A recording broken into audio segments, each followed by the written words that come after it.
So this is Secret Service. They're giving a security brief about the Palestine protesters happening outside of the DNC. This is day 3, and apparently they have made some arrests. So I'm just kind of curious to see what this police chief has to say about it. Our male officers who were standing there didn't take the bait. They continued to fight through in the way that they were trained to respond. And in an instant... Did the RNC have protesters there? Not that I'm aware of. I didn't hear anything about protesters there, which is weird because you think Trump is kind of pro-Israel as well, but for whatever reason, they're really targeting Kamala.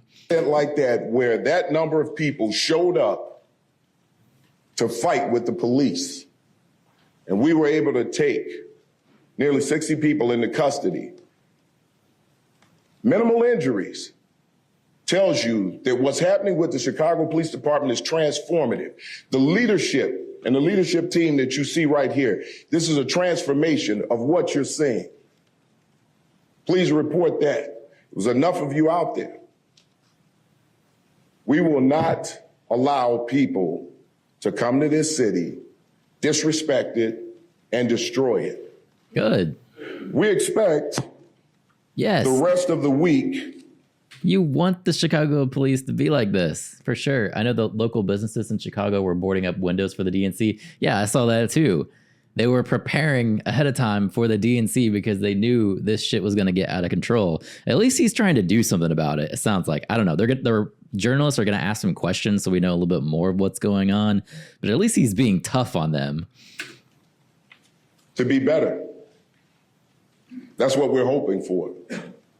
We're hoping that people see that the Chicago Police Department is prepared, ready, willing, and able to defend this city. Good. It's time to get a handle on anyone who wants to wreak havoc on the city, people who are committing violent acts throughout the city.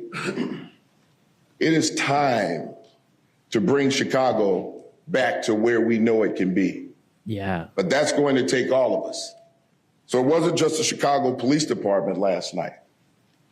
As you see, we have the fire department here with us. Okay. Our federal partners. We have the COO, John Robertson. We have Deputy Mayor Gatewood standing here with us.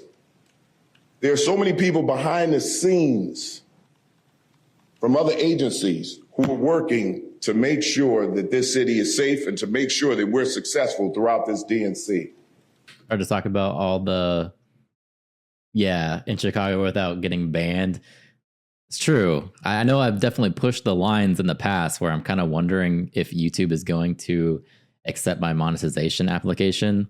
We're getting there. I'm definitely not trying to break any rules. I'm just reporting the news. I'm trying to be fair. You know, this is definitely, this is news. This is straight from whoever police chief of Chicago, I'm assuming is his title there. You know, this is just news. I cannot say enough about my leadership team, boots on the ground, making sure that this operation works the way it needs to work. The overall incident commander, Chief of Counterterrorism, Dwayne DeVries. The Chief of Patrol, John Hine. The Chief of Detectives, Antoinette Ursitti. The co-pilot's back. Our Chief of the Bureau of Internal Affairs, Yolanda Talley. And the Chief of Constitutional Policing, Angel Navales. He came to supervise. Behind them, I'm sure you all know, Director, Community Policing, Glenn Brooks. This collaboration has been excellent. The leadership of Executive Director Jose Tirado, making sure that the communication is working, is why we're successful. Lastly, I'd like to thank the men and women of the greatest police department in the world. Thanks for the like there. Our Chicago police officers, our sergeants, our lieutenants, our captains, commanders. I would not want to be a cop in Chicago or DC. That job needs hazard pay. Absolutely. I don't even want to live there. I used to live close to there, and we would take like the metro around there. You ever try to ride a bus in Chicago? It's not fun. It's really not. It's kind of like LA. It's just not. It's not safe, and you become accustomed to those things around you to where you think that they're not a big deal anymore. And when you kind of take a step back, you return to maybe a normal city that is functioning properly, like moving here to Florida. You realize that people shouldn't live like that. Our deputy chiefs who are out there making sure that we keep this city safe during this time. I saw something in their eyes last night that I haven't seen in years. A level of pride knowing that they kept this city safe from those who came here to burn things, to burn flags, to fight with the police, to cause destruction, mayhem. Make it great like 68. That was what they brought here to Chicago. It's 2024. And the Chicago Police Department proved that. So let's get off of 1968. Let's stop talking about 1968. I'm a Bears fan. I want to see a game, but I can't afford to fly in and out the same day. Well, you would definitely need to do that. It's not worth staying for. This is 2024. And the Chicago Police Department is proving that every single day. I cannot be more proud of the work that the men and the women of this department are doing right now to keep this city safe. With that, I'm going to turn it over to Deputy Mayor Gary Gateway. They were housing so many immigrants in the airport that you're probably not going to want to go there.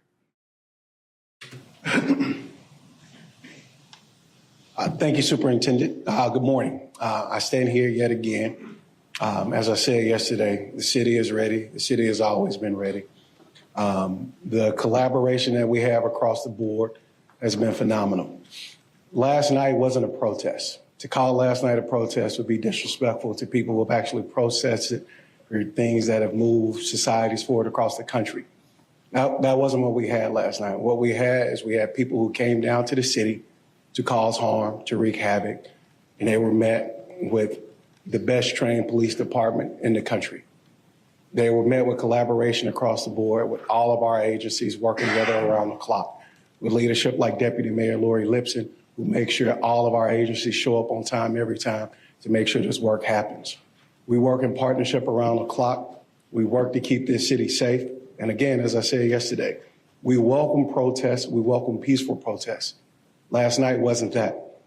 We expect protests. We expect them to. I'd like to see some video of outside what actually was going on. I did see pictures of them burning the flags. I get that. But was there any kind of clash with the police? What was actually going on that was so not peaceful? Be peaceful going forward. We expect that level of collaboration and partnership. We welcome it. We look forward to it. And with that, I have the pleasure of bringing up Derek Meyer, the Deputy Special Agent in charge of the United States Secret Service. All right, Secret Service guy. Thank you, Gary. Thank you to Superintendent Snelling. I could not ask for a better friend, and the city of Chicago could not ask for a better leader. All right. Good morning. I'm Derek Meyer, the Deputy Special Agent in charge of the United States Secret Service's Chicago Field Office.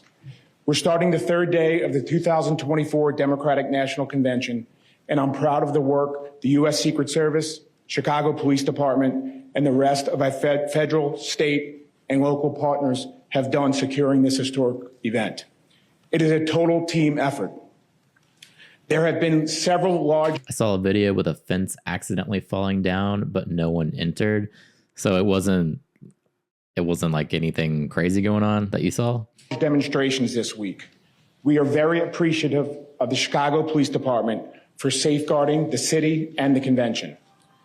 I'm also proud of our Secret Service personnel for their great work during the DNC so far. I was thinking the same thing. Like, this guy likes to party for sure. As we head into the DNC's final 2 days, I'd like to thank everyone heading to the convention for their patience and understanding navigating the large crowds associated with an event of this size. We ask that attendees and delegates arrive early and allow extra time for security. Also, I have a very important message for all drone operators. I would like to remind everyone that the FAA has temporary flight restrictions in place for the DNC through Thursday. That means that this restricted airspace is a no drone zone. The restrictions cover a large area, so drone pilots need to check the FAA's before you fly service ahead of flying. That app can be downloaded from your device's app store. If a drone pilot enters FAA TFRs without permission, their drone could be confiscated. They could also be fined up to $75,000 and could also be criminally prosecuted. Notices and TFRs are updated and changed frequently. There is a complete list of notices and TFRs at www.faa.gov. Thank you. So they can't take videos of all the backdoor deals and protests? Yeah, we need videos of the protests. Here. Mac Lederman with Block Club Chicago. Here we go. Were journalists Questions. amongst those arrested last night? Yes, there were 3 journalists who were arrested last night. Why? Look, as I said before, and I said this yesterday at the presser, we have journalists. We won't allow you to do your jobs. We really do. But there are times when we're calling a mass arrest or we're attempting to move in, we need you guys to step to the side. If you don't do that, it's obstructing us, and it makes it harder for us to take the people into custody that we're attempting to take into custody. And what we don't want is for you to get caught in the middle of it and get injured and hurt. So if you're not moving, if you're not complying with our orders at that time, you may be breaking the law yourselves. That's so sketchy. we need you to cooperate with us so that we can help you. We help each other in this way. There were multiple times where we attempted to get in, but there were so many journalists around and they were so close that it created a problem for us moving in. The other thing is I need everyone to understand this, because this is something that has been problematic for years when it comes to protesting. We've allowed people to walk right up into an officer's face. It goes against everything an officer is trained to do. There's something called a reactionary gap. Actions are quicker than reactions. When you get that close to an officer, you need to be at least 2 arms length distance away from that officer. Because if you walk up to that officer, you're hostile, you're angry. The next step is violence. And now, if someone decides to act violently toward that officer, and this officer's actionary gap has been shortened, that officer has to recognize the possibility of that attack, and then come up with a plan to defend himself against it. That 2 arms length distance gives the officer the ability to do that. So what we would like is when you're out there, please try to stay at least 2 arms length away from those officers, because it's a safety issue for every officer on the scene. That's fair. But why were the 2 arrested? Morning, Superintendent. Sam from the Tribune. How are you, Sam? Well, thank you. How are you doing? So last night, obviously, there was no permitted march after the rally outside the Israeli consulate. And after the group began to go south on Clinton and then return back to Canal, it appeared that officers assigned to monitor the group not necessarily corralled them, but sort of surrounded them. And as that happened, the group dissipated with each pause in the march. Was that a planned tactic by responding officers? It was planned by the leadership. So the leadership makes the decisions based on what we're seeing. And when we're seeing people peel off, they're having these conversations, and that's why I can't The videos I'm seeing, it looks like they have every type of police officer in Chicago at the DNC. Wonder what the response time in Chicago is right now. Look, if you're calling the police in Chicago, you're already dead. Even without the DNC there, the response time is going to be horrific. Say enough about this leadership team. They came up with a plan as it unfolded. And what you have to understand are demonstrator tactics. At some point, sometimes people break off to cause a diversion for officers, all right, to try to split the resources. But that's not something that the leadership fell for. We made decisions on the fly, and as we saw things unfolding and moving, we knew we had to take action. We cannot allow these people to continue to move through our city, unwatched, because they would have committed other acts of vandalism and violence. So, yes, these are things that we do as we see them unfold, and it's a part of the training. Hi, this is Bruno with WGN. How are you, Bruno? I'm good. How are you?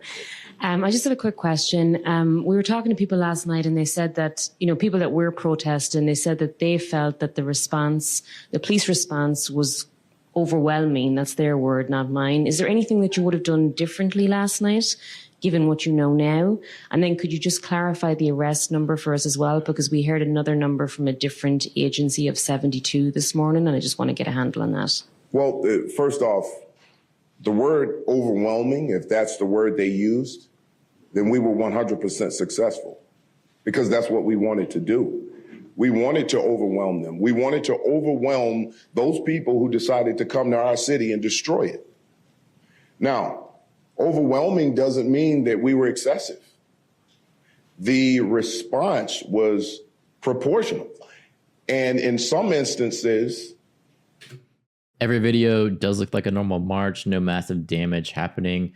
If fires are peaceful, what are these called? Extra peaceful protests? So he's saying there were overwhelmingly, there was an overwhelming number with the amount of police that were there. So maybe that is why you're not seeing the damage that they thought was actually going to happen, because of the amount of the police that they had in the area. Maybe they were doing their job and keeping Chicago actually safe. I don't know. It's hard to believe that these protesters were going to show up and not try to damage the city. Maybe I'm being a little bit pessimistic. I don't know. But I have a feeling that they were probably showing up to do damage. Officers use less force. In most instances, officers use less force than they could have used. So when we look at something that could have been so much more chaotic, to lock up that number of people, to have that number of people taken into custody with 2 minor injuries, it tells you that the officers are doing a great job. They remembered that training. They're not overreacting, and they're responding the way that they're supposed to respond. But when there's criminal activity, so if you can find some videos of them peacefully protesting and the cops are just showing up and hitting them over the heads with billy clubs, kind of like what we saw in the UK, then I would say maybe it wasn't the right response. We take people into custody, it's never going to look pretty, ever. It's not going to look pretty. They yell and scream, they yell obscenities, and they'll say, we're not doing anything. We're just peacefully protesting. Right. Just because you say that doesn't mean that's what's happening. And you'll say, quit resisting. Alex Tabbitt, NBC News. Thus far, your team has managed to control the activity without the use of tear gas or rubber bullets. Are you reserving that tactic as an option, and what line needs to be crossed? Well, here we can't say what line needs to be crossed. That's a game time decision. Yeah, he's not going to tell you that. It's what we're seeing, and if we know that it's absolutely necessary, then we'll utilize the tools that we have to, and those break out the tear gas. Those tools that we have at our disposal. However, if it's not necessary, because our officers are responding to this quickly, and I want everybody to understand this, when we recognize that someone is going to act out violently and we respond quickly, immediately, but not rush in, we put an end to the possibility of that violence growing. And then now we have to resort to the use of those types of tactics. So we can reduce that by putting an end to any types of violence or vandalism as quickly as possible. I like this guy. He's fair. Hi. But these are the opening days of the DNC. Let's see what today and tomorrow brings. Do you think, as Kamala is actually giving her acceptance speech for the nomination, that all hell is just going to break loose, and that's when they actually need all these police there? Dave Struett, Sun Times. You've talked about the extensive training that your officers have gone through for dealing with protests. Was there no other way last night could have ended than with 55 arrests? No. When you have people who show up with the intent on fighting with the police, destroying things, burning flags, and I can tell you right now, I'm looking at a leadership team who tried to talk to them, tried to negotiate, tried to get them to leave, gave them a reasonable amount of time, even though this was unpermitted, to speak and then leave. They refused to do that. And at some point, we have to take action. Yeah. Look, I know everyone wants to believe that we can de-escalate every single situation and we can walk away and everybody is going to be fine. There are those people who are out there right now, it's a non-starter for them. They don't want to talk. They don't want to negotiate. They don't want to cooperate. They want what they want, and that's it. And if what they want is to harm others and to destroy property, we're going to put an end to it. They know Kamala and Waltz will be there tonight and tomorrow. I'm sure more will come out for those two. I was surprised that Kamala wasn't there yesterday. She was on the campaign trail during the DNC. That was a little weird to me. She even Skyped in to her husband. But I don't know. Maybe it's just me. I guess technically she wasn't given a speech there that night. It was all about the Obamas, but still it's kind of weird because the DNC is all about her. It's like it's for her to accept that nomination.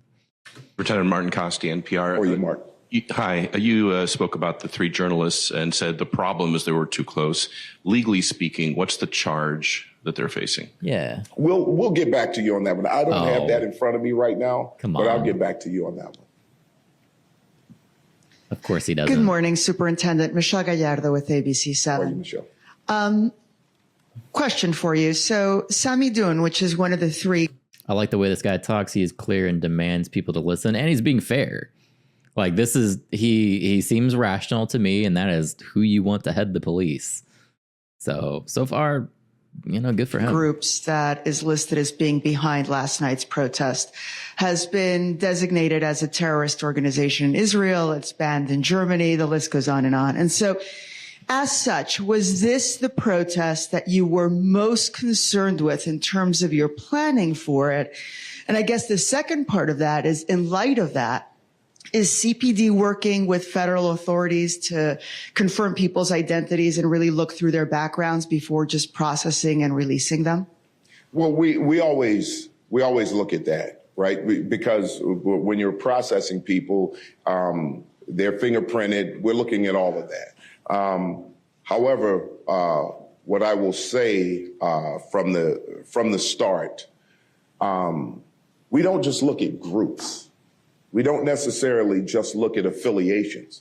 What we're looking at are actions, because you may have people who show up here who are affiliated with particular groups who just talk.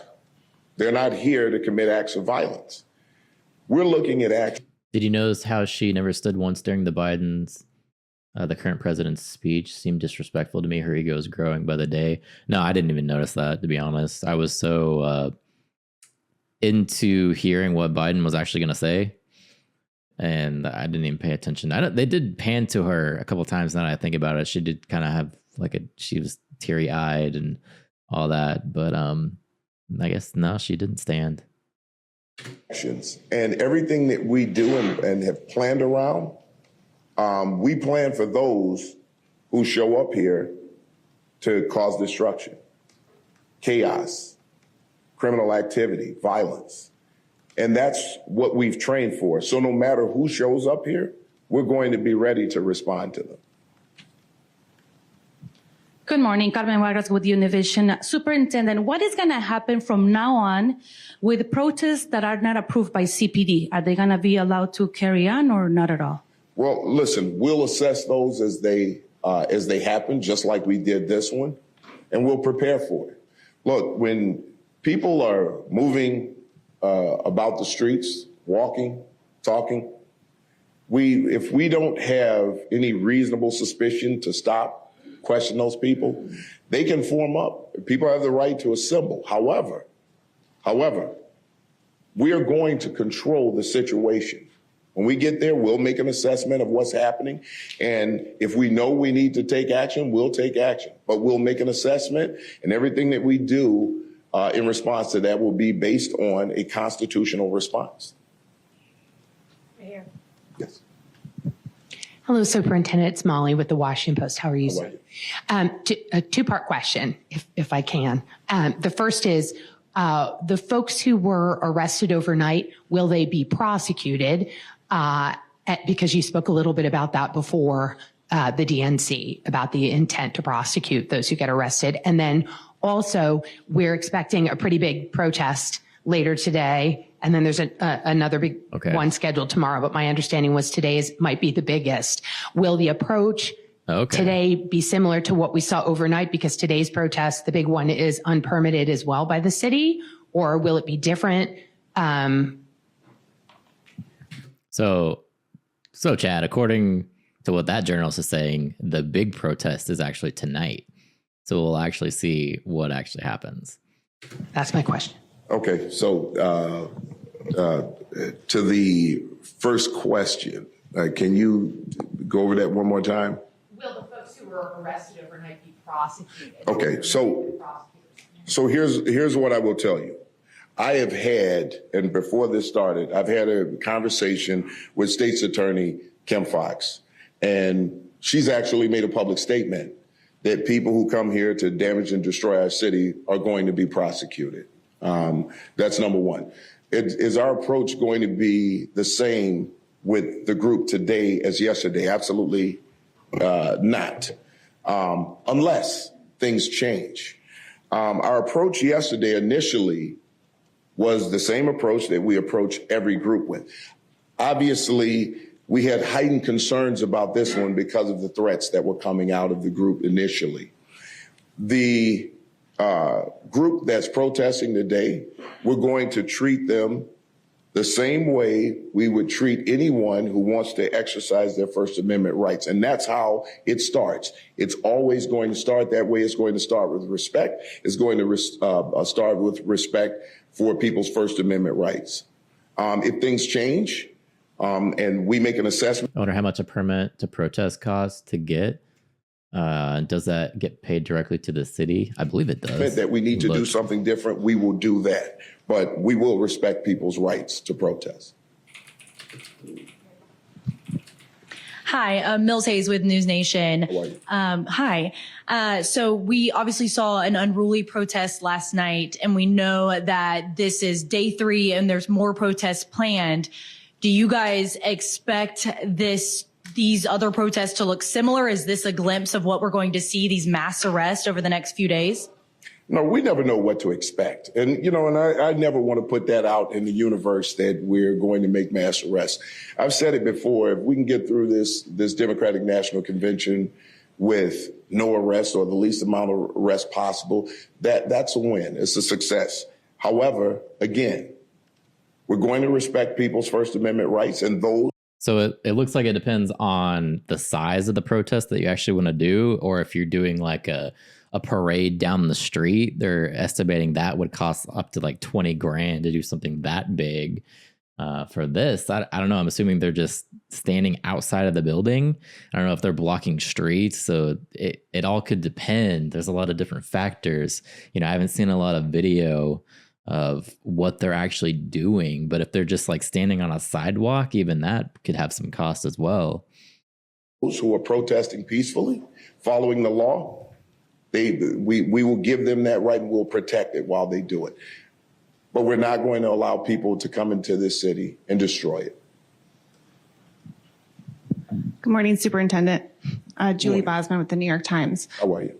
Good. You said earlier today that it is time to bring Chicago back to where we want it to be. Can you say specifically what you mean by that? Well, listen, Chicago gets a black eye, you know, about the dangers of the city. Because it's true.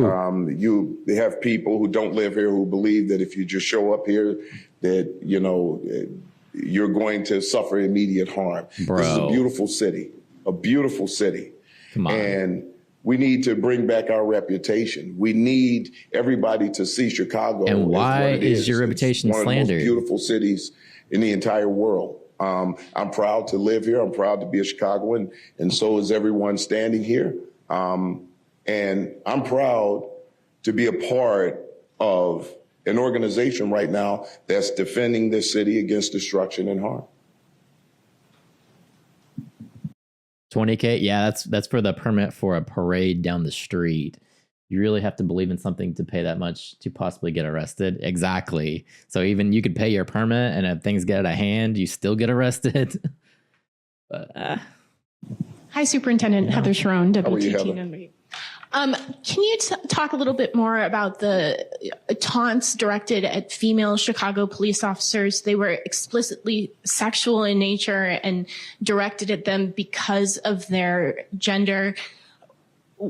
Do you have a sense of how the female officers in particular responded to it?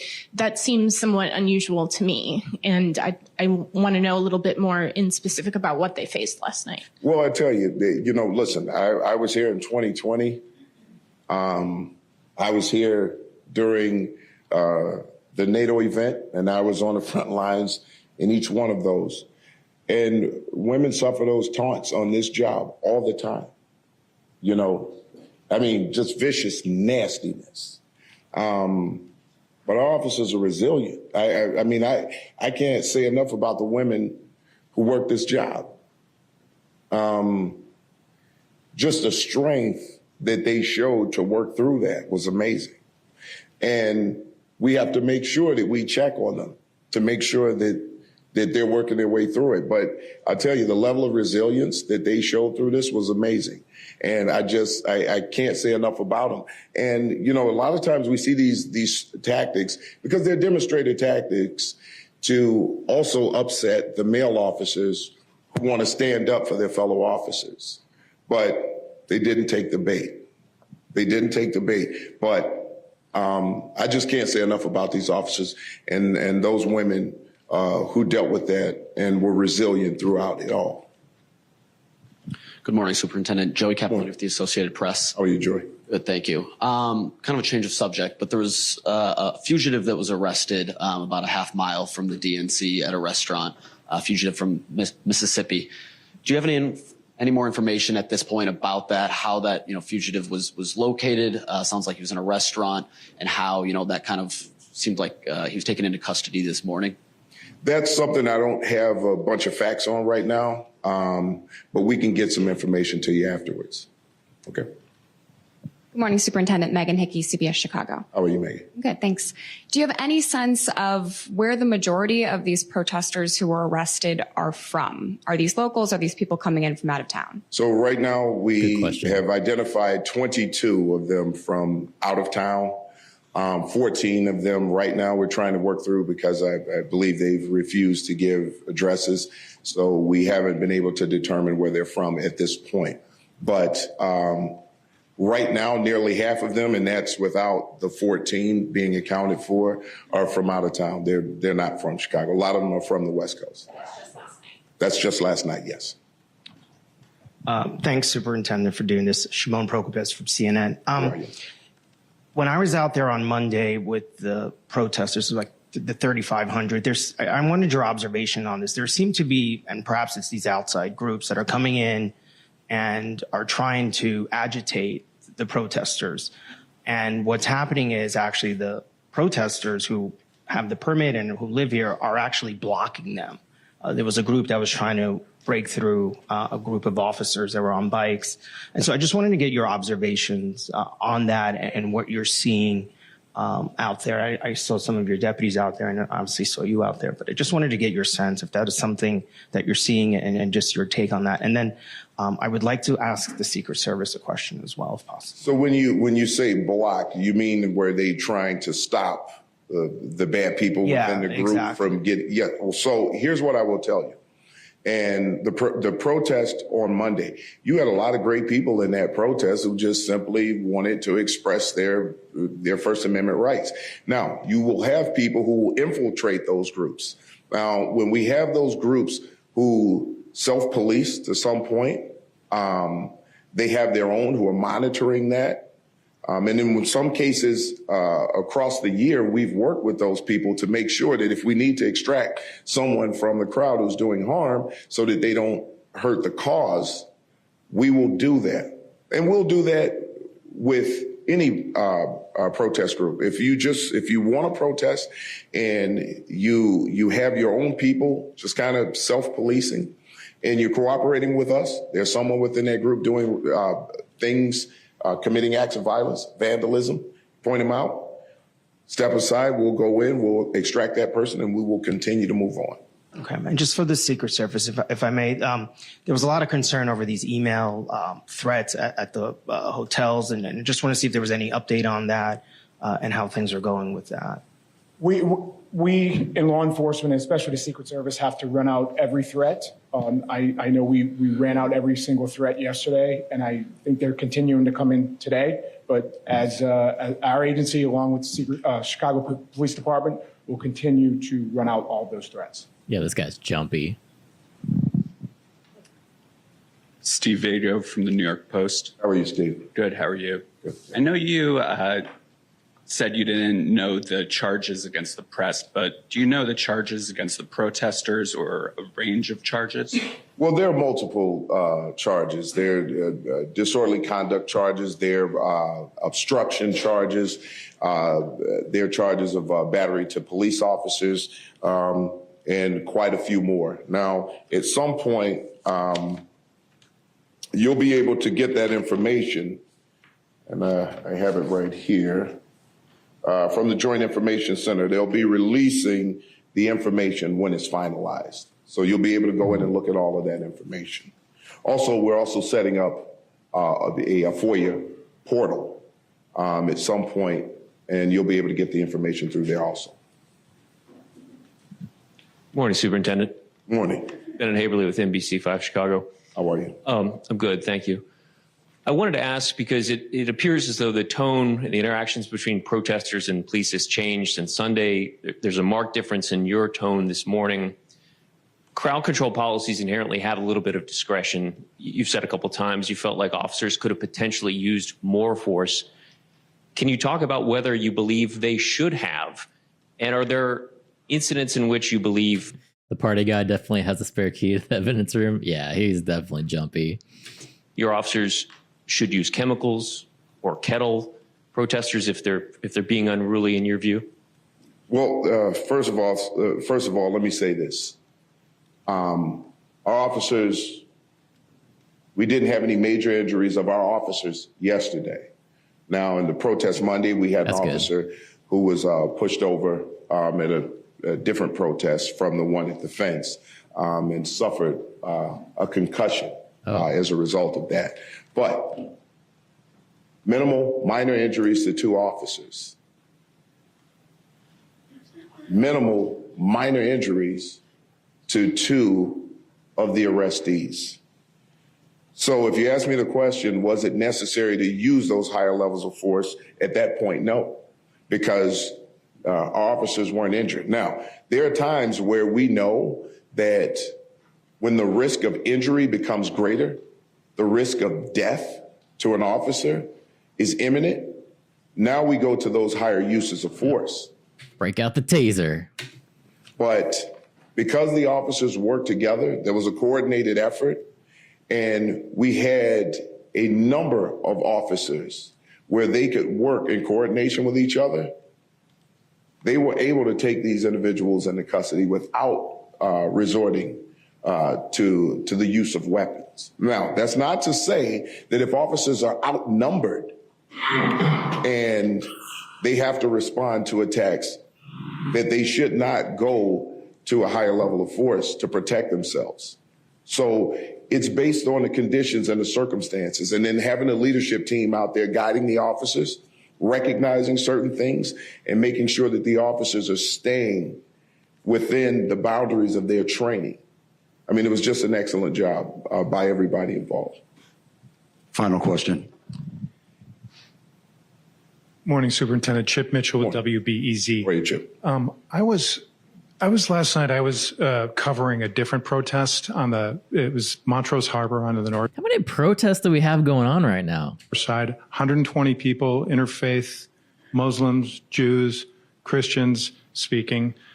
Very similar demands calling for a cutoff of U.S. military aid to Israel, Palestinian self-determination. And I think I might have been the only reporter there. I saw a couple of cameras, but I may have been the only actual reporter. I'm just wondering, why do you think the public is so fascinated with this relatively small group? I've met with some of them. They're mostly kids in their 20s. I'm not going to argue that whether they're just naive or idiotic. I think it's up to people to make their own judgments. But why is the public so fascinated with this group of young people that are talking about skirmishing with? Because this is the protest that's happening outside of the DNC. Duh. Cops. Okay, so I think you're a thoughtful person. That's why I'm asking. I think you answered your own question. You said you were the only reporter there, right? So here, it sells. It sells. When you're expecting a clash, when you're expecting a fight, when the continuous message is that this is going to be 1968 all over again, the Chicago Police Department can't respond constitutionally. Everybody wants to see the carnage. Why should we cover the people who are talking about peace? It doesn't sell. I mean, look, let's face facts. Let's tell the truth about what's going on here. I want to capture the picture of the officer with the billy club smashing into someone's head. And I want to put that on the front page of the newspaper. And then I want to talk about how terrible the Chicago Police Department is, right? People want to see the carnage. We have people in this city who are doing great things, but we focus on the negativity. We focus. He's absolutely right. People do want to see the carnage. And I know there's many journalists that are actually trying to get that Billy Club photo. But at the same time, we're so desensitized to it that I'm surprised that it even still sells. Because you could see it right in a magazine or website, front page, officer beating the dude. And then we forget about it very quickly. So how is it still selling when we're so desensitized to it? It's on the violence. And we push that narrative in our own city. There comes a time where we have to recognize what we're doing. See, what I've decided with the Chicago Police Department is to look at where we've made mistakes. Look at where we've been wrong. Look at the history of this department and take corrective action so that we don't repeat those things again. Transformative and transform this department. You're seeing that right now. But in order to get to the bottom and answer the question that you just threw out there, is that we all have to look at ourselves. And we have to ask the question, why are we not covering the good things that people are doing? Why is it that we're looking for the bad things? That's what we've got to start looking at. So if we want things to get better, we've got to look at things good that are happening. But I will tell you this right now, with our teens, when you see teen gatherings and people running in the street and acting wild, you know why they do that? Because they know they're going to get coverage. Yeah. And there are great teenagers who are doing great things across the city. Nobody says a word about what they're doing. Mm-hmm. We have to look at ourselves. What is journalism? I'm not a journalist. So I'll let you guys answer that question. But you asked me for my observation, that's my observation. Lastly, I just like to acknowledge, I really have to acknowledge the women in leadership in this department and our female officers. Last night and times before was a reminder to me of what they have to deal with. Being a woman in public safety.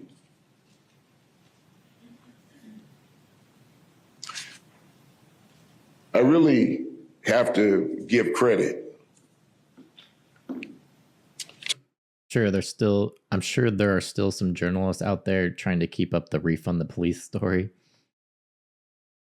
Yeah, and that sells too. The commissioner, Annette Holt, and the work that she's doing with the fire department, because she is. I mean, he's right, because even now we're watching it. We know some crazy shit's going to go down, so we're waiting to see, like, what are they going to do? What's the police response going to be?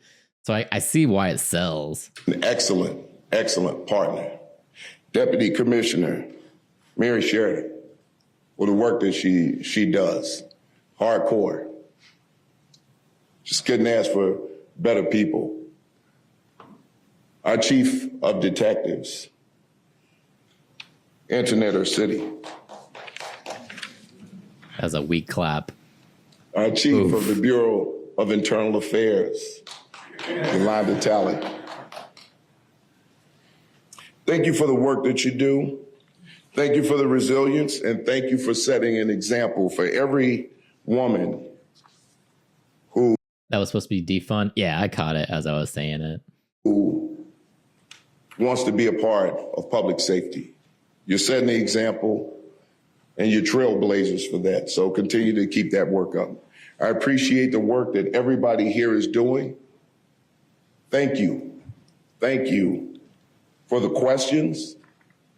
And thank you for allowing me to just educate you a little bit about what the Chicago Police Department has been doing and what they do. Lastly, I see Deputy Chief Chris Papiano, who was on the ground yesterday doing a great job out there. Just want to acknowledge him. I see him up there. My Chief of Staff, cannot say enough about my Chief of Staff. She's behind the scenes. Dana O'Malley just, she does a great job. So I had to, everything that I have prepared, she makes sure that it's prepared for me when I get in. She's awesome. I can't say enough about her. So thank you very much for that. All right. And that's all I have, people. Thank you very much. We will see you out there again tonight. Yep. And we'll be talking about another success story tomorrow.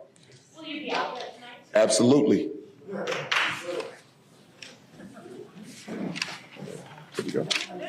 All right, so I guess we're gonna wait and see if Chicago burns down tonight. The journalist was saying she had reports that tonight's supposed to be the big protest. I'm surprised it's not tomorrow, because that's when Kamala's actually speaking. But tonight's the night, so we'll see what happens. I'm sure the Chicago Police Department has everything under control, right? I don't know.